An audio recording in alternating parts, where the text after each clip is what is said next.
നമസ്കാരം, എൻ്റെ പേര് ഐശ്വര്യ ക്രിസ്റ്റഫർ. ഹെഡ്ജിൻ്റെ മാർക്കറ്റ് ടോക്കിലേക്ക് സ്വാഗതം.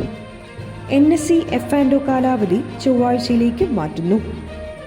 NSEയുടെ ഫ്യൂച്ചേഴ്സ് ആൻഡ് ഓപ്ഷൻസ് കരാറുകളുടെ കാലാവധി കഴിയുന്ന ദിവസം വ്യാഴാഴ്ചയിൽ നിന്ന് ചൊവ്വാഴ്ചയിലേക്ക് മാറ്റുന്നു. സെപ്റ്റംബർ 1 മുതൽ ഈ മാറ്റം നിലവിൽ വരും. BSEയുടെ F&O കരാറുകളുടെ കാലാവധി കഴിയുന്ന ദിവസം ചൊവ്വാഴ്ചയിൽ നിന്ന് വ്യാഴാഴ്ചയിലേക്ക് മാറ്റും. ഇരു എക്സ്ചേഞ്ചുകളും വ്യത്യസ്ത സർക്കുലറുകളിലായാണ് ഇക്കാര്യം അറിയിച്ചത്. നിലവിലുള്ള F&O കരാറുകളുടെ കാലാവധി മാറ്റമുണ്ടാകില്ല. NSEയുടെ പ്രതിവാര കരാറുകളുടെ കാലാവധി കഴിയുന്നത് സെപ്റ്റംബർ 1 മുതൽ ചൊവ്വാഴ്ചകളിലായിരിക്കും. പ്രതിമാസ കരാറുകളുടെ കാലാവധി മാസത്തെ അവസാനത്തെ ചൊവ്വാഴ്ചയിലായിരിക്കും. ഓഗസ്റ്റ് 31 അതിനു മുമ്പോ കാലാവധി കഴിയുന്ന കരാറുകൾ വ്യാഴാഴ്ചകളിൽ തന്നെ അവസാനിക്കും.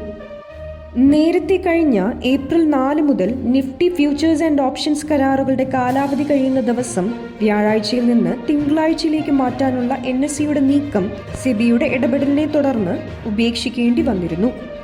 എല്ലാ ഓഹരി ഡെറിവേറ്റീവ് കരാറുകളുടെയും കാലാവധി കഴിയുന്ന ദിവസം ചൊവ്വാഴ്ചയോ വ്യാഴാഴ്ചയോ ആയി നിശ്ചയിക്കണമെന്ന സെബിയുടെ നിർദ്ദേശത്തെ തുടർന്നാണ് NSE തീരുമാനം മാറ്റിയത്. വിപണിയിൽ ചാഞ്ചാട്ടം. ചാഞ്ചാട്ടത്തിനൊടുവിൽ ഓഹരി വിപണി ഇന്ന് നഷ്ടം രേഖപ്പെടുത്തി. നിഫ്റ്റി 24,850 പോയിന്റിന് താഴെയായാണ് ഇന്ന് ക്ലോസ് ചെയ്തത്. സെൻസെക്സ് 136 പോയിന്റ് ഇടിഞ്ഞ് 81,144-ലും നിഫ്റ്റി 41 പോയിന്റ് നഷ്ടത്തോടെ 24,812-ലും വ്യാപാരം അവസാനിപ്പിച്ചു.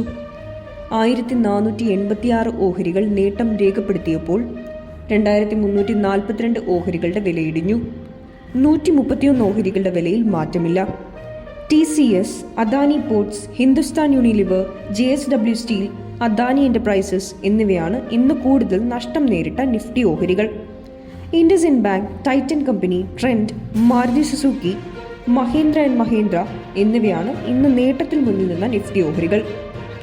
ബാങ്ക്, ഓട്ടോ, കൺസ്യൂമർ ഡ്യൂറബിൾസ് എന്നിവ ഒഴികെ എല്ലാ മേഖലാ സൂചികകളും ഇന്ന് നഷ്ടം രേഖപ്പെടുത്തി. IT, മീഡിയ, മെറ്റൽ സൂചികകൾ 0.5% മുതൽ 1% വരെ ഇടിഞ്ഞു. BSE mid cap small cap സൂചികകൾ 0.34% വീതം നഷ്ടത്തോടെ ക്ലോസ് ചെയ്തു.